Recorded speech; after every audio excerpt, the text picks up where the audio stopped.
Before we dive into heart-pounding dog stories, please subscribe to my channel. Many people watch videos without subscribing. Your one subscribe helps me to create stories like this, and hit the bell icon for more stories like this. At Gate 47 of JFK International Airport, a German Shepherd K9 suddenly broke his posture. His ears snapped forward, tail stiff. And in one terrifying burst of sound, he lunged. The leash went taut in his handler's hand. A scream rang out. A little girl in a sparkly pink hoodie dropped her teddy bear. Her mother gasped. Her father stepped protectively in front of them. As the dog barked louder, refusing to back down, people stopped boarding. Phones went up, security radios crackled.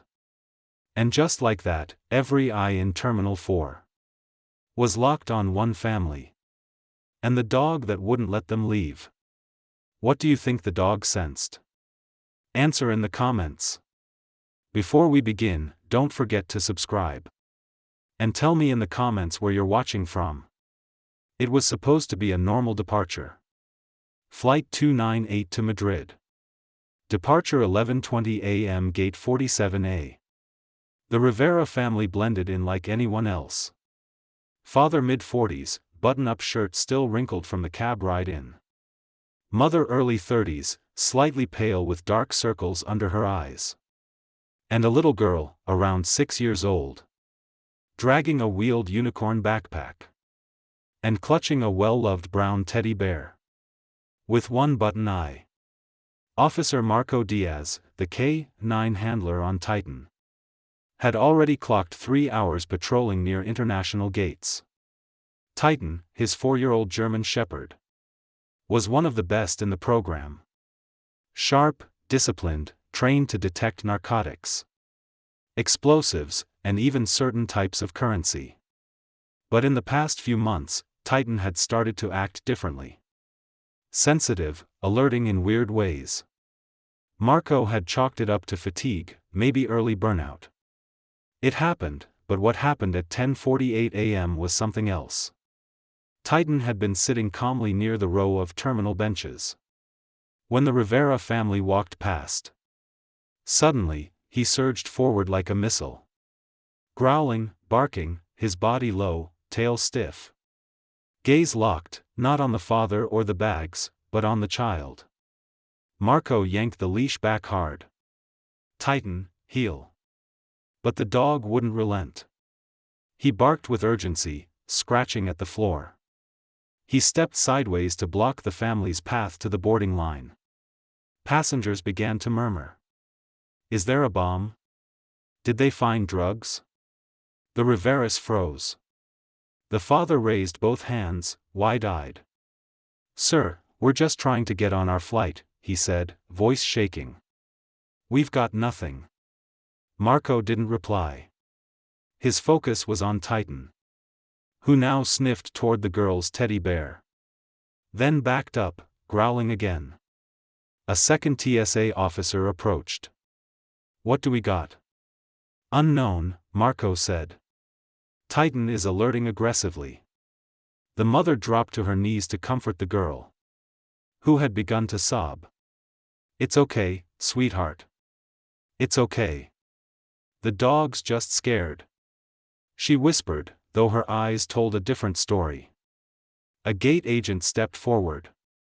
If the dog's alerting, we have to pause boarding. You need to clear this now. Marco nodded, radioed his supervisor. Code yellow. I need a private screening area. Possible object of interest on minor. The words felt heavy.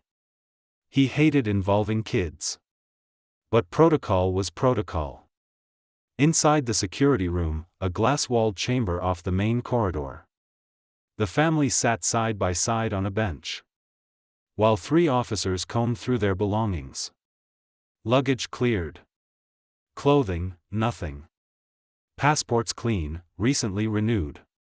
Even Titan, now calmer but still pacing, kept returning to the teddy bear, circling it, then whining. Marco bent down beside the girl. What's his name? She sniffled. His name is Teddy. He's a good bear, huh? She nodded, her fingers digging into Teddy's neck. I know it's scary, but I just need to borrow him for a second. She clutched tighter. No, no, please don't. Mommy said never let go. The mother flinched. Sweetie, it's okay. Just for a moment, okay? Just let the nice officer check him. Marco's heart tightened. Something wasn't right. This wasn't just a scared kid. There was panic behind those eyes. The girl looked like someone had told her that letting go meant losing everything. With trembling hands, she handed over the bear. Titan was instantly at attention, sniffing around the bear's torso. Then stopping, pawing at the seam along the bottom. Marco turned it over. The stitching was clumsy, uneven. Like someone had sewn it shut in a hurry. He pulled out a small blade. The mother whispered, "Wait, what are you?" The seam tore with a gentle tug. Inside the stuffing was something cold, hard, and rectangular. Marco's breath caught. A USB drive. Silence. No one moved for a moment. The second officer, Torres, raised an eyebrow. Well, it's not C4. Marco slipped the USB into a secured evidence pouch. Tech team's on the way, he said. Don't touch anything until we scan it. The father buried his face in his hands. The mother sat frozen, her fingers white from gripping the bench. The little girl just stared at Titan and then she said softly, "He's not a bad dog." Marco turned. The girl wiped her cheek. "He's not barking at us," she said. "He's trying to tell you something." The room fell quiet again. Titan lay down by the bear. His tail thumped once. Outside, airport life carried on. Boarding calls, rolling suitcases, gate changes. But in that small glass room, the world had narrowed to one question. What the hell was on that drive? For a few moments, the only sound in the glass-walled screening room was the hum of fluorescent lights and the slow, methodical breaths of Titan, now lying beside the disemboweled teddy bear. The USB drive sat sealed in a transparent evidence pouch, placed carefully on the metal table between the agents and the Rivera family. The parents hadn't said a word in minutes. The little girl curled into her mother's side, her unicorn backpack pressed tightly against her knees. TSA agent Marco Diaz stood by the door, arms crossed, heart pounding slower now, but still wary. He had seen his dog alert before, but this one felt different. Titan hadn't reacted with aggression. It had been urgency, a kind of desperation. The door buzzed and in stepped a younger agent, with a navy hoodie under his security vest. "Digital forensics here," he said, flashing his badge. Marco handed him the pouch. "Be gentle. We found this hidden in a child's teddy bear." The dog zeroed in on it. The tech's eyebrows shot up. "You think it's malware?" "I don't know what it is," Marco said. "That's why you're here." The young man slid the USB into a dedicated offline laptop, the kind used for air-gapped scans of sensitive data. The room felt like it was holding its breath. Behind him, the mother whispered something in Spanish to her husband. He didn't reply. He just rubbed his temples and kept his eyes on the floor. The little girl looked up suddenly and pointed at Titan. "Is he going to get in trouble?" Marco knelt down. "No, sweetheart. He did something really good today." She smiled faintly, and for the first time, Marco noticed how tired she looked. Not the usual travel exhaustion. Deep tired. The kind you don't sleep off in a hotel. The tech's fingers flew over the keyboard. After a few clicks, his face went pale. Okay. This is not what I expected." Marco stepped closer. What are we looking at? It's encrypted, but the front folder isn't, the tech said. There's a bunch of .mp4 files and some PDFs. Nothing named, all timestamped from the past 2 months. He opened one of the videos. The footage was grainy, handheld. Shot through a dirty car window. A group of people, men, women, some kids, stood in what looked like a warehouse. The camera zoomed in on a man shouting in Spanish at a crying woman. Another video showed a van pulling into an alley. Inside were people handcuffed together, including what looked like a boy no older than 10. The tech clicked on a document labeled intakerutas.pdf. It showed lists of names, dates, and what looked like flight information. Beside each, origin, destination, and codes Marco didn't understand. But one name caught his eye. Isabel Lopez, Miami to Brussels, July 14. Marco looked at the mother. Her eyes filled with tears the moment she saw the screen. Who is she? He asked. The mother closed her eyes. Mi prima, she whispered. My cousin. They took her 2 months ago. We never saw her again. Marco looked back at the screen. One of the final entries read: Rivera, 2 adults, 1 child. New York to Madrid, today. He turned to the tech. Get DHS on the line now. Outside the room, the airport was still humming. Flight announcements, fast food smells. The click of high heels on tile. Inside, the Rivera family sat silently, while more agents arrived. A federal officer in a plain suit and earpiece entered, gave Marco a sharp nod, and closed the door behind him. I'm Special Agent Navarro, Homeland Security. He glanced at the family, then to Marco. Walk me through it. Marco explained everything.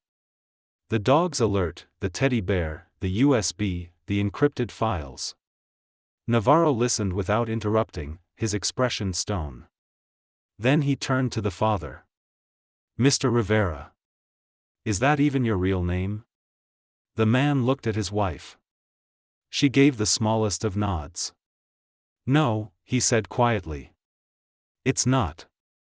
Navarro pulled out a chair, flipped open a notepad. Start talking. The truth unraveled slowly. The man's real name was Javier Torres. His wife Elena, their daughter Sofia.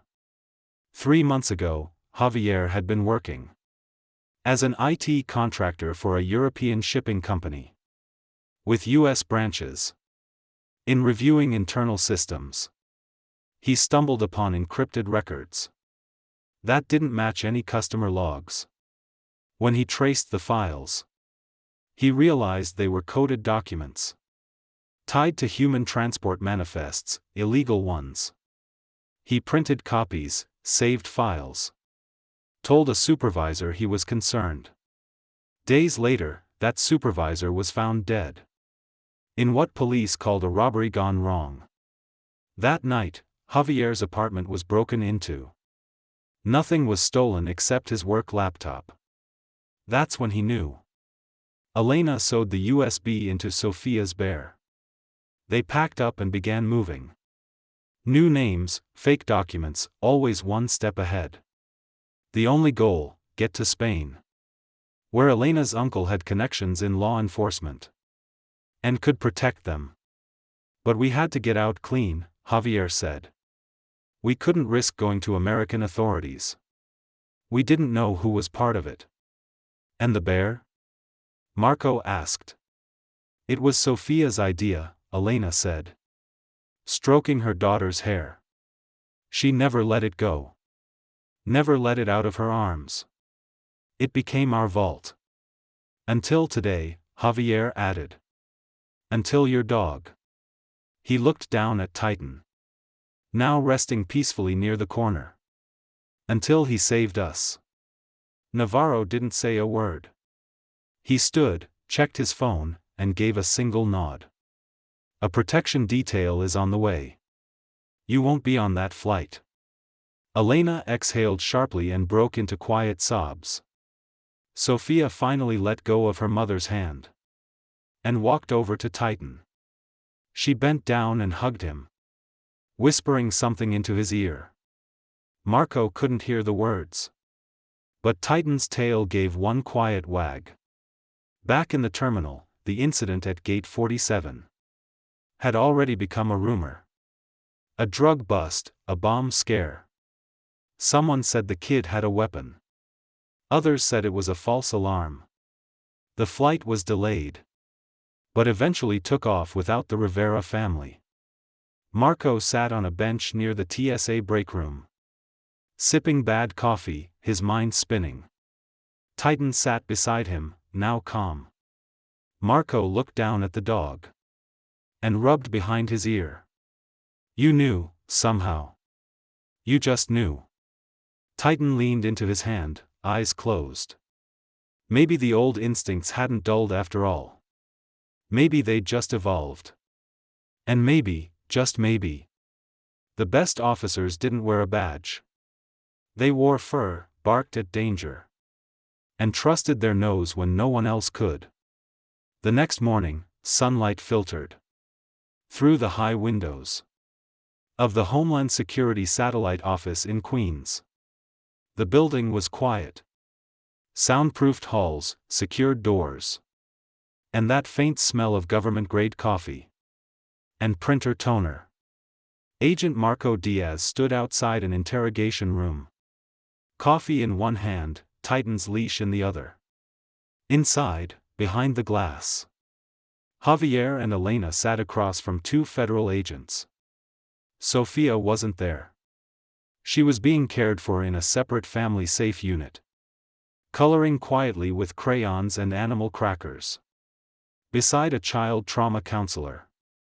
Her teddy bear, now restitched, sat beside her. Marco watched them for a long moment, then looked down at Titan. You don't even know what you did, he muttered. But you saved a little girl's whole world. Titan let out a soft chuff, tail gently thumping on the tile floor. The door opened behind them. Special Agent Navarro stepped out, rubbing his temple. He looked exhausted. His tie was loose, sleeves rolled up. His eyes shadowed with the weight of something big. He nodded at Marco. You were right about the USB, he said. We decrypted the rest. It's worse than we thought. Marco followed him into the secure digital analysis room. The monitor on the wall showed a spreadsheet filled with data, names, cities, timestamps, airline info, and codes. Lots of codes. Some of this goes back 3 years, Navarro explained. Dozens of names we've never seen. Kids, families, mostly undocumented. They vanish after their arrival point. Marco squinted at one of the lines. Destination LAX. Disposition cleared. Handler ID T123. Navarro pointed to a second screen. Video footage. Low quality. Grainy. A van parked at the edge of a cargo loading zone. People escorted off under the cover of darkness. No uniforms, no markings. The smugglers aren't just using land routes, Navarro said. They're embedded in commercial flight systems. Baggage handlers, corrupt customs officers. Even staff at off-site warehouses. These people don't even pass through the main terminal. Marco's jaw clenched. And the Riveras, the Torres family. They were going to be taken. Navarro nodded grimly. Their flight to Madrid was just a cover. The plan was to redirect them mid-transit. Separate the child, disappear the parents, and scrub their ID trail. Sophia would have ended up in Eastern Europe within 48 hours. Marco stared at the screen, his stomach turned. They had no idea, Navarro said. They thought Spain was safety. They never realized the traffickers were using that promise to reroute them into the same hell they were running from. Across the building, Elena Torres sat with an agent and a Spanish translator. Her hands trembled as she recounted the timeline. Her cousin Isabel had disappeared after being offered a hospitality job through a recruitment company. When they lost contact with her, Javier started digging. When he found files connecting the logistics company to a list of clients, he confronted his supervisor. Within 72 hours, he and his wife were in hiding. "We were going to turn it in," she whispered, voice breaking. "But when the police didn't believe us, and someone started following Sofia at school, we panicked." The agent leaned forward. "Why didn't you come to us sooner?" Elena shook her head. "We didn't know who to trust. The files said there were US contacts. Your badge? It didn't mean anything anymore." Marco stood in the hallway with Navarro later that afternoon, as agents moved in and out of secured doors, copying files, confirming names, building a case that could span multiple countries. "FBI is involved now," Navarro said. "Interpol too. This might trigger a congressional subcommittee if it hits the right desks." Marco stared through the glass wall at Titan, who had curled up in a patch of sun near the entrance. "He never even blinked," Marco said.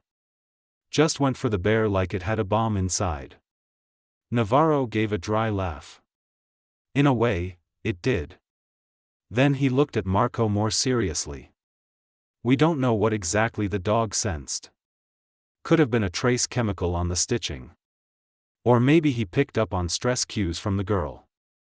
But whatever it was, he caught something no machine or human could."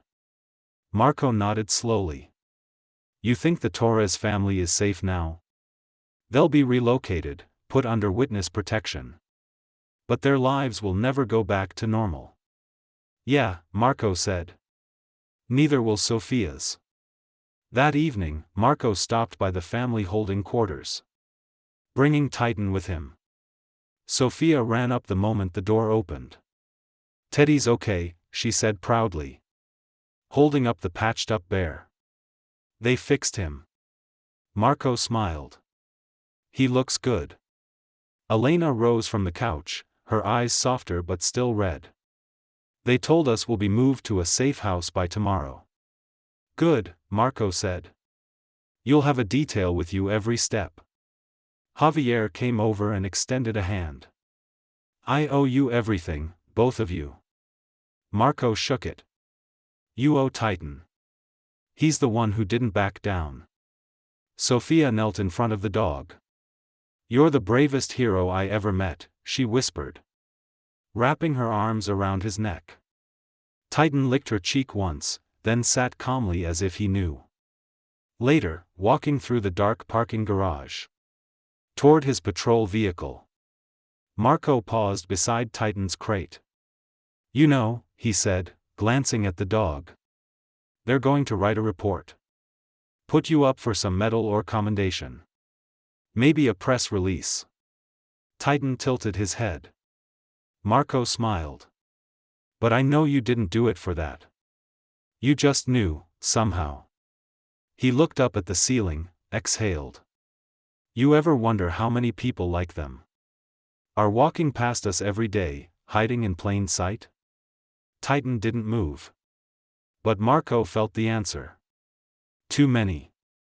And maybe, just maybe, this was only the beginning. The conference room inside the DHS office was dim, its only light coming from a projection screen, flickering with digital footage. Silence filled the space as the second video loaded. No one reached for their coffee. No one took notes.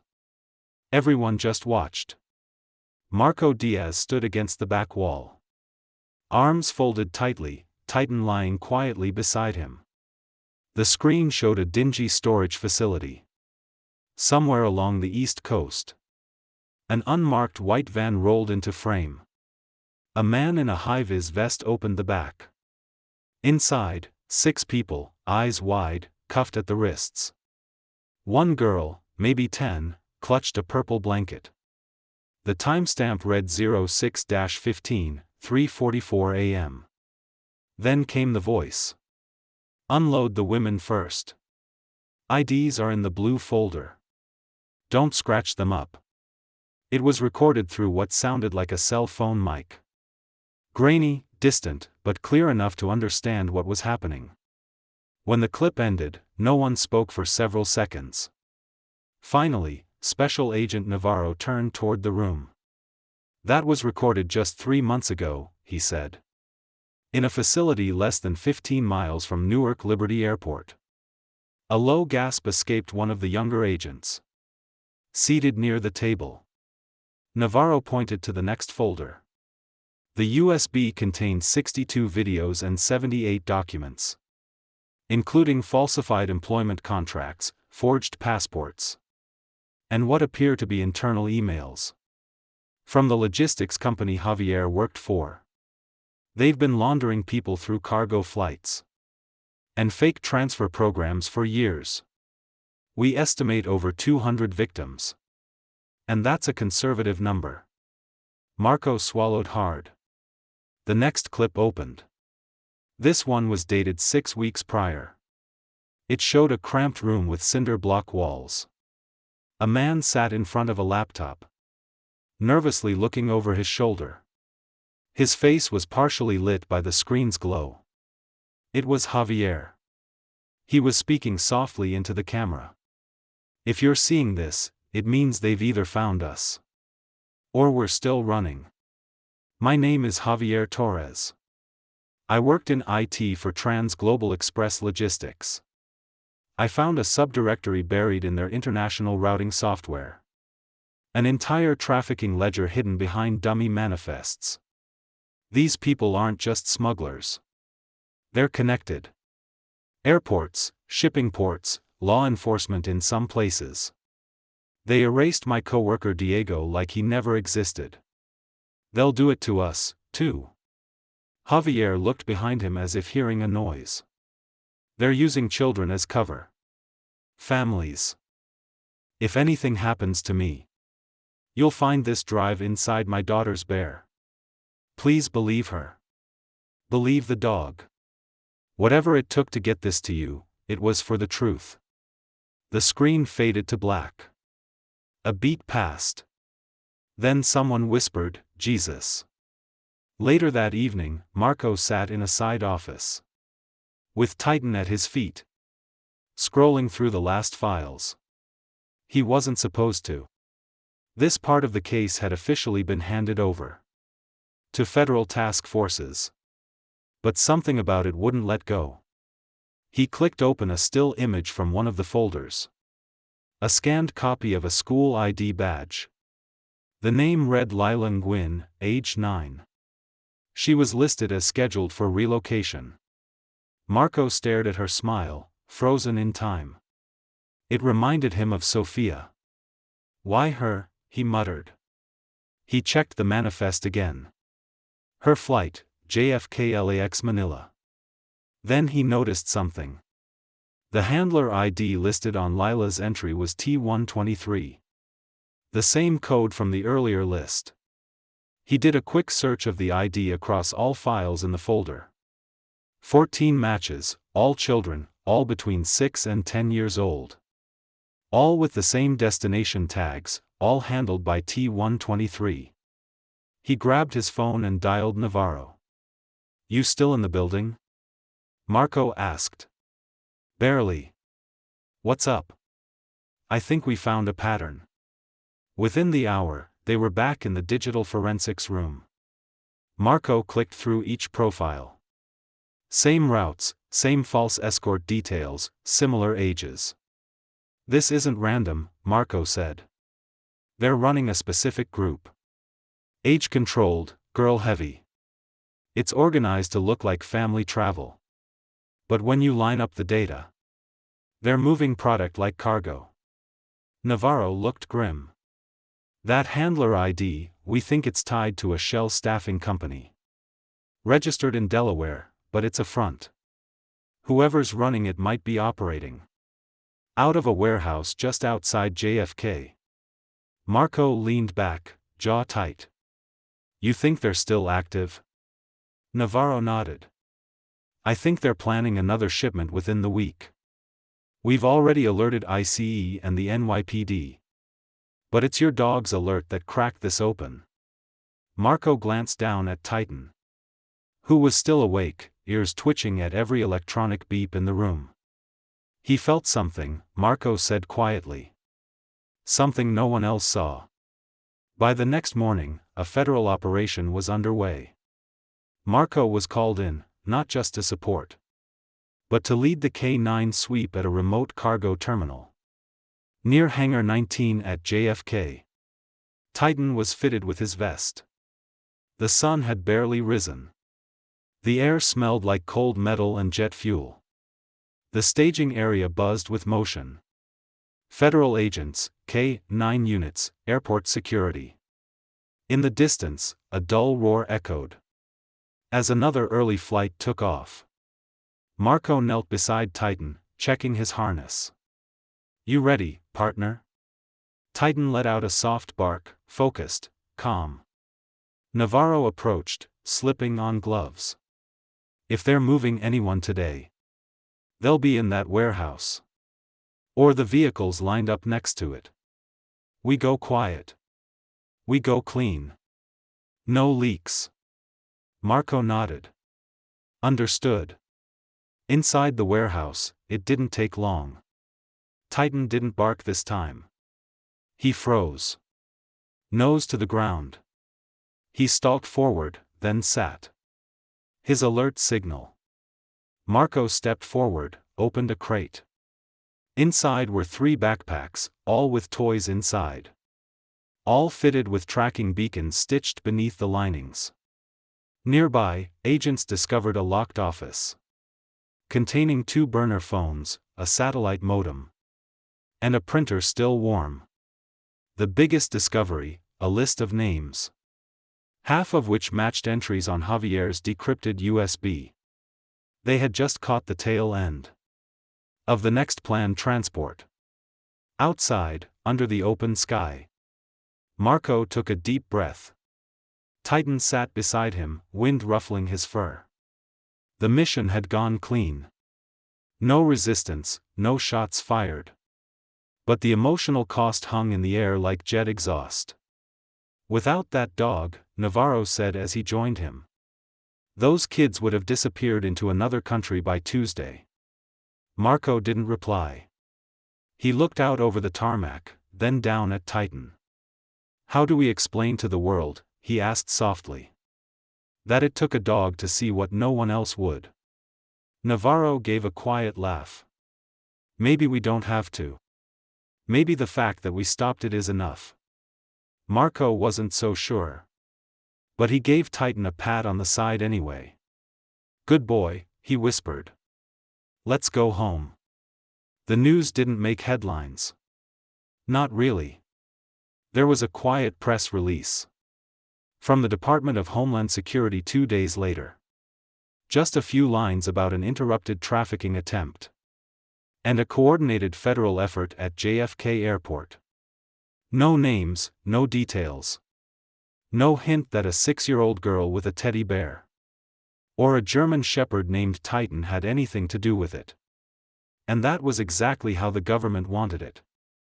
But inside the tight circles of federal law enforcement, word had spread. They weren't just talking about the case. They were talking about the dog.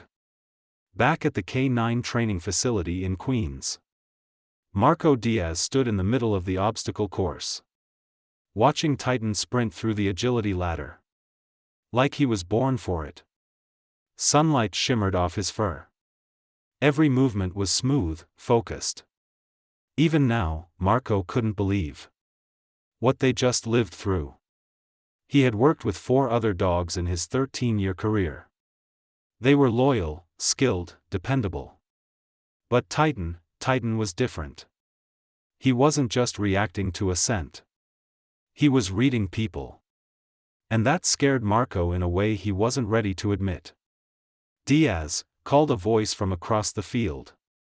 Marco turned to see Officer Vega jogging over. A file folder in hand.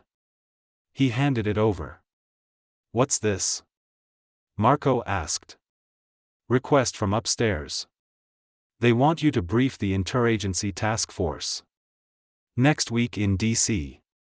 They're calling you the handler who caught the silent alarm." Marco scoffed. "Wasn't me."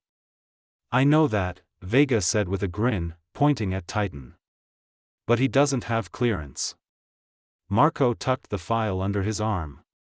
And knelt next to the German shepherd. Scratching behind his ear. "You ready for a road trip, buddy?" Titan licked his cheek in reply. That same afternoon, in a protected safe house. Just outside Yonkers.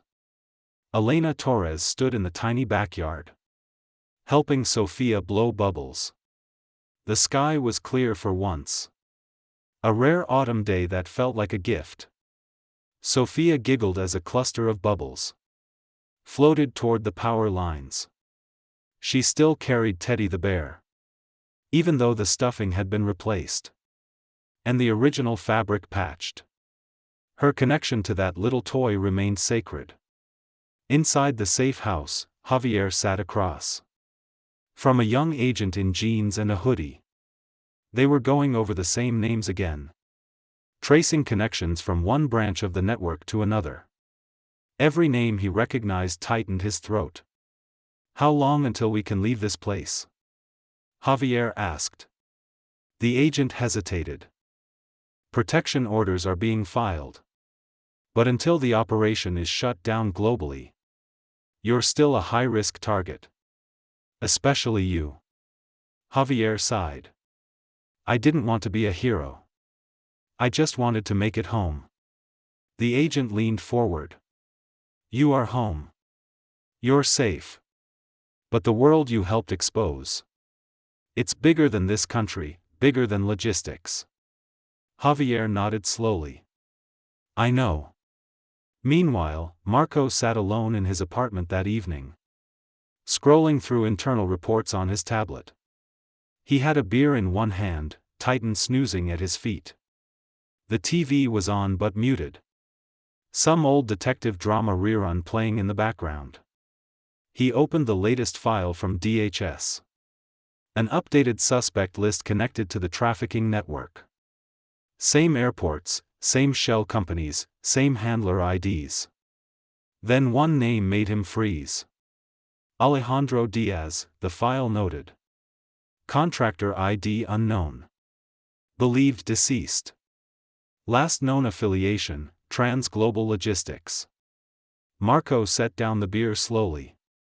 Alejandro, his cousin. They had grown up together in Queens. Joined the academy the same year. But Alejandro had dropped off the map 5 years ago. Rumors said he left the force.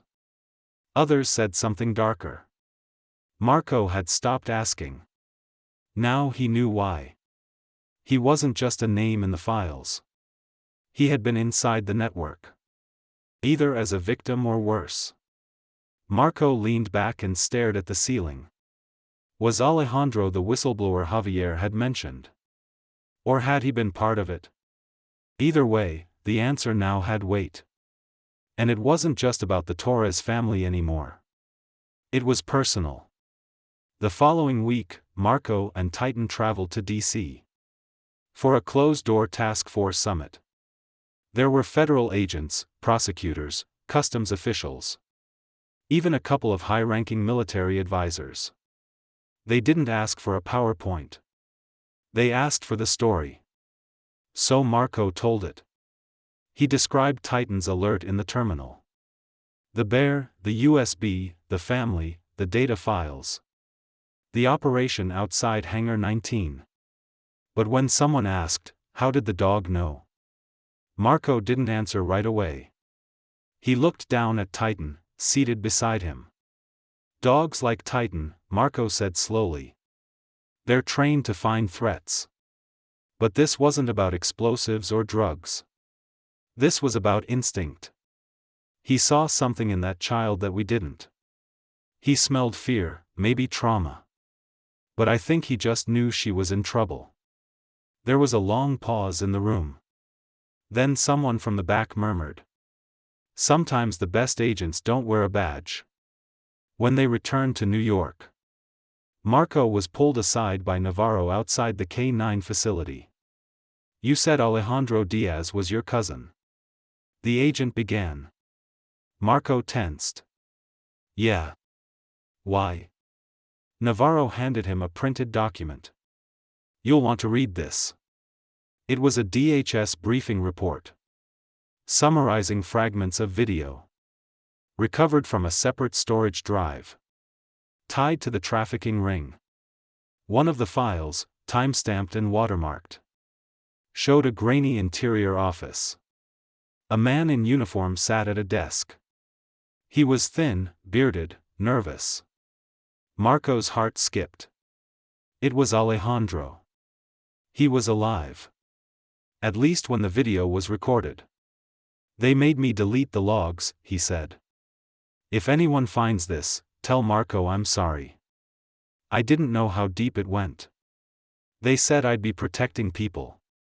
That it was just a relocation service, but they lied."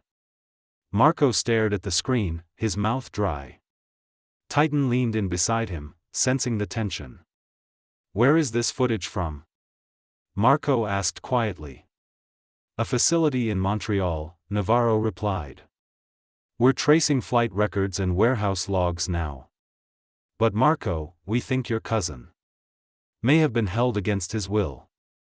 Or worse, he might have tried to get out. And got buried for it." Marco nodded slowly. The mission was no longer just about the Torres family. Or a heroic K9. It was about uncovering every last layer of the system that nearly swallowed them all. And now it was family. That night, as the sun dipped behind the Queen's skyline, Marco stood in his driveway, watching Titan sniff through fallen leaves. The air was crisp. The kind of cold that hinted winter was just around the corner. He reached into his jacket and pulled out a new patch. K9 Division National Integrity Task Force. He crouched beside Titan and clipped it gently to the dog's harness. "You ready for what comes next?" he asked. Titan looked up at him, one wag of the tail. 2 months later, snow had started to fall across upstate New York. Not the soft kind that makes kids run outside to build snowmen, but the heavy, silent kind that blanketed roads, slowed traffic, and made you think twice before stepping out without gloves. Marco Diaz leaned on the wooden porch railing of the small cabin DHS had provided him for a few weeks of rest. Beside him, Titan lay with his nose tucked beneath his paw, a thin dusting of snow gathering across his thick coat. The assignment was over. The task force had wrapped the operation they called Route Clean. Over 40 suspects indicted.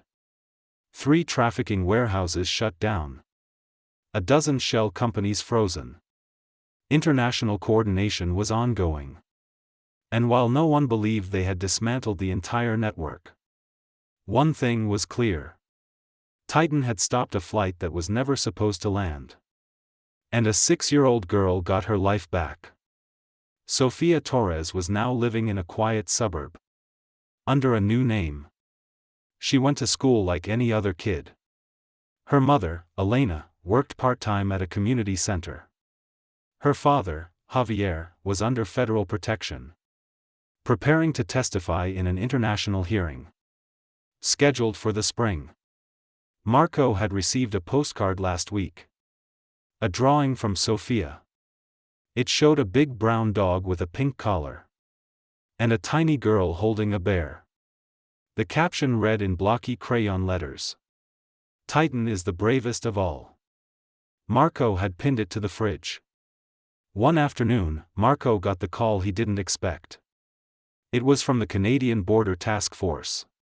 They had found traces of Alejandro. A security camera clip, less than 20 seconds. But it was clear he was alive as of 6 weeks ago. Held, working in a covert facility near Montreal. Believed to be under the control of the same criminal network. They were now organizing a quiet extraction. Marco hung up and sat on the edge of the bed, staring at the floor. For a long time, he had told himself, Alejandro had either vanished by choice, or fallen too deep to pull back. But now he knew. Alejandro had tried to blow the whistle. And like Javier, he was punished for it. Marco felt Titan press against his leg, sensing his emotion. He looked down and smiled faintly. You saved one family, he whispered. Maybe we can save mine, too. Weeks passed. Marco returned to active duty. But this time with a new assignment. Lead K9 handler for Homeland's new Rescue Gate program. Training dogs to identify victims of trauma, not just threats. Titan became a legend. His photo was framed in 3 field offices. A child therapy center in Maryland requested a print for their wall. K9 trainers from as far as Texas called to ask about his behavior, his instincts, his alert. But to Titan, none of that mattered. He still only cared about 2 things: the next assignment and the person at the end of his leash. One morning in late January, Marco stood in front of a group of new recruits. Young handlers, many fresh out of police academy. Behind him, Titan sat proudly, watching each movement. Let me tell you something, Marco said. This dog didn't sniff out drugs. He didn't find explosives. What he found was fear. A child's silent scream. A family on the edge. He found what none of us could see. And he didn't stop barking until someone listened. He paused. And that, he said, voice steady, is what real courage looks like. That weekend, Marco visited a quiet memorial park in Queens. Not for the fallen, but for the forgotten. He placed a flower at a blank headstone near the fence line. For Alejandro, and for every child who never made it off the plane. Later, as the sun began to set over the neighborhood skyline, Marco sat on the porch with Titan again. This time wrapped in a flannel blanket. A coffee mug warm in his hands. He didn't speak for a while. Just watched the sky turn orange over the treeline. Then he said softly, You know, buddy, I used to think heroes were the ones with badges. The ones with ranks, medals, names in the papers. He reached down and scratched Titan gently behind the ear. But sometimes heroes have paws. Titan leaned against him, content. Sometimes life doesn't warn you before it throws you into the fire. Sometimes the people in danger don't look like victims. And the ones trying to help don't wear capes or give speeches. They bark. They persist. They protect. They don't ask for praise. This story isn't just about a heroic dog. It's about listening to what isn't being said. Paying attention to what's easily overlooked. And realizing that the smallest signals can save lives. So, the next time your instincts whisper something's wrong, don't ignore it. Because even a bark can be a cry for justice. Has an animal ever helped you notice something you might have missed? Let me know your answer in the comment box below.